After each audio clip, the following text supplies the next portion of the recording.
right, so it looks like the city of New York is about to elect an actual socialist as their mayor. So, yay for you guys. I don't really know how we got here. I mean, I have a couple of ideas, but it still feels like we're living in some kind of alternate universe, and this should not be our reality, but unfortunately it is. I think in part it has to do with the fact that we have like the highest level of political activism that we've had in probably at least a couple of decades, combined with the lowest level of education and information. And it's not that the information isn't there. It's just we have a lot of people that really don't care about understanding what policies mean, what somebody stands for, and they don't really care about diving into those things. They really just care about the headlines. They care about the talking points. They care about things that sound good and make them feel good, but not about the reality that they're about to enter into. So that is a huge problem. And this is why somebody like Zohran Mamdani has been able to win so many voters over, because he does say a lot of things that sound really, really nice, but just aren't going to work. And you have to wonder if people that are voting for him really truly understand what they're getting themselves into. And I'm guessing that they don't. So we're getting into a couple of clips of people that you fully expect to be Zohran Mamdani voters. I also want to look at his website and check out if he really is advocating for the things that he says he is. And it turns out he is. So let's go through a couple of the policies on his website and then get into the things that are happening that we would fully expect, like people leaving New York because they can, because why would they stay in New York if this guy is going to run it? So let's get into all of that. But before we get too much further, I am Outspoken Samantha. I appreciate you so much for being here. Please hit the like button on this video and subscribe to my channel. I appreciate you so much for doing both of those things. So let's get into this poop show. So this is an interview that I believe this is Nate Friedman. I could be wrong, and I apologize if I'm wrong. Nick Shirley. That's the right guy. I go back and forth between these two that do these street interviews, and they always get the best people. But this is one of these voters that is voting for Zohran Mamdani, and she's exactly what you would expect. Who are you voting for mayor? I'm voting Mamdani. And why? Because he's the most obvious choice. What makes him an obvious choice for you? It's just like, I'm trying to think. This reminds me of a certain comedy sketch where the comedian was like, we could either vote in one guy and he's gonna give everybody free houses, free rent, and he's gonna give everybody a Lamborghini, or we could vote in somebody who's gonna burn down the city. That's why I'm voting Mamdani, because I'm voting for the guy who give me the Lamborghini. Yeah, so you think Mamdani's like just gonna give you guys everything? Not everything.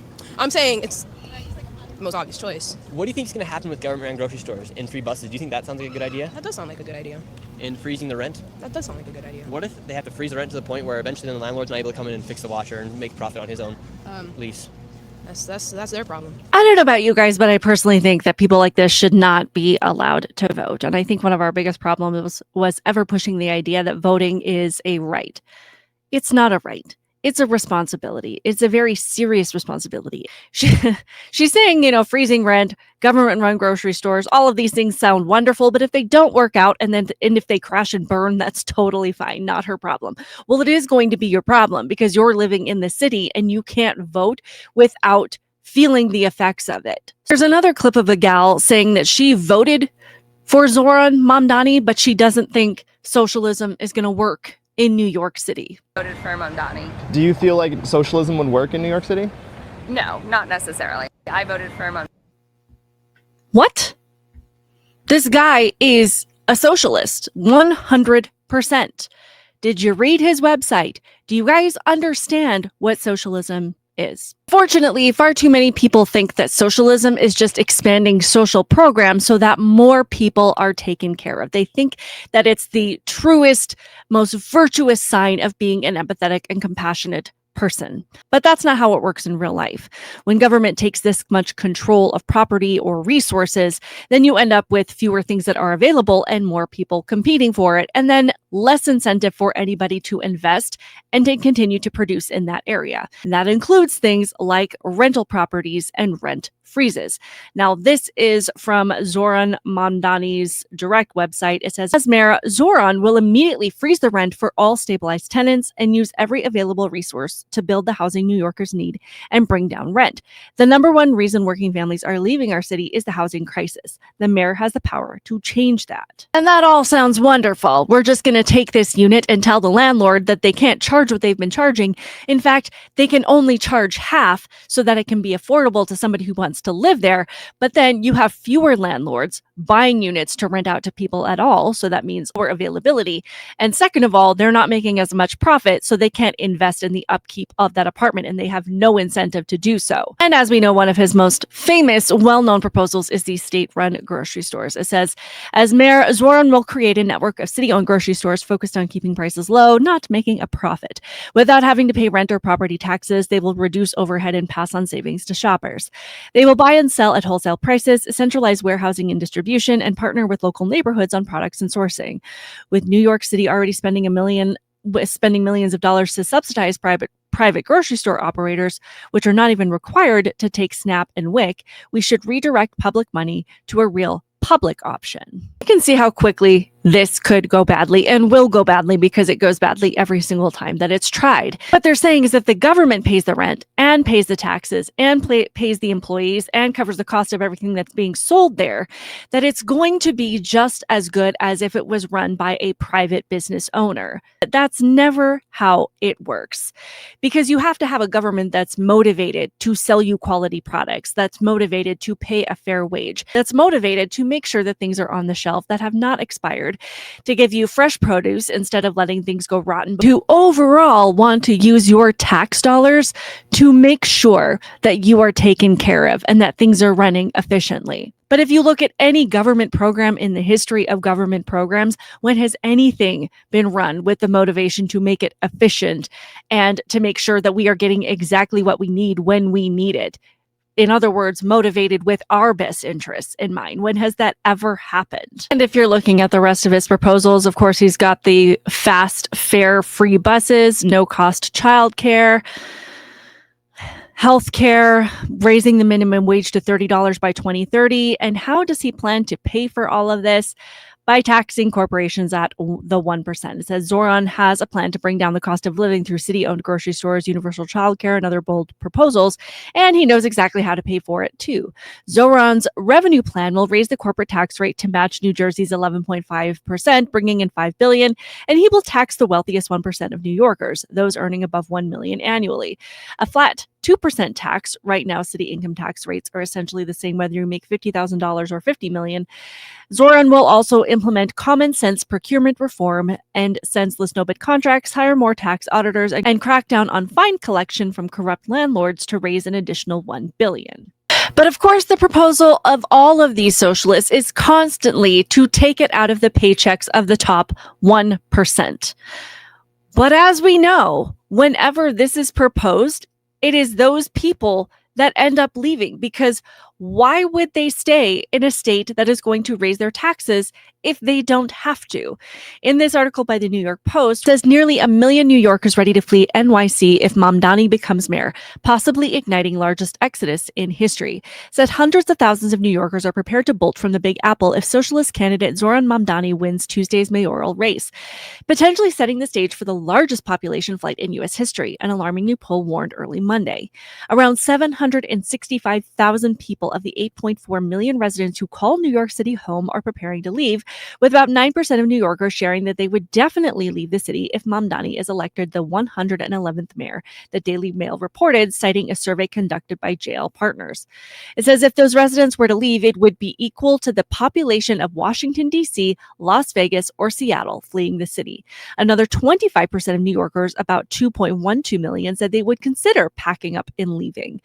Among high earners, 7% of those making over $250,000 a year said they would definitely flee. So it's great that he's promising all of these free things and just saying we're just going to make the wealthiest people pay for it. But then the wealthiest people are like, we're not going to pay for all this stuff. How are you actually going to get what it is that you're voting for? You're going to pay for it. Now, just to end on this note, this is a video that a friend of mine on TikTok made talking about how Zohran Mamdani has contradicted pretty much every position that he's taken. So it's really difficult to even know what he stands for or against. And what is more than likely, the fact that he just says whatever sounds good in the moment, which makes him a pathological liar and perfectly in line with what the Democrat Party stands for. But this is a friend of mine on TikTok who just provided this compilation of Zohran Mamdani just contradicting literally everything that he stands for. Mamdani is one of the biggest hypocrites that is running for elected office. And if you don't believe me, let's just listen to himself speak. I want to say it very clearly. I will not defund the police. I am in favor of defunding the police. I want to speak to the memory of my aunt who stopped taking the subway after September 11th because she did not feel safe in her hijab. I was speaking about Serafui, my father's cousin. I don't really have opinions about the future of Hamas and Israel beyond the question of justice and safety. The struggle for Palestinian liberation was at the core of my politics and continues to be. I am not, and nor have I ever called for the legalization of prostitution. You support decriminalizing prostitution? Yes, my fundamental belief that sex work is work. I would be happy to work with the president and the administration. What we need to be doing here in our city is to end the chapter of collaboration between City Hall and the federal government. I don't believe that the role of the mayor is to police speech. There are consequences for speaking up in favor of apartheid.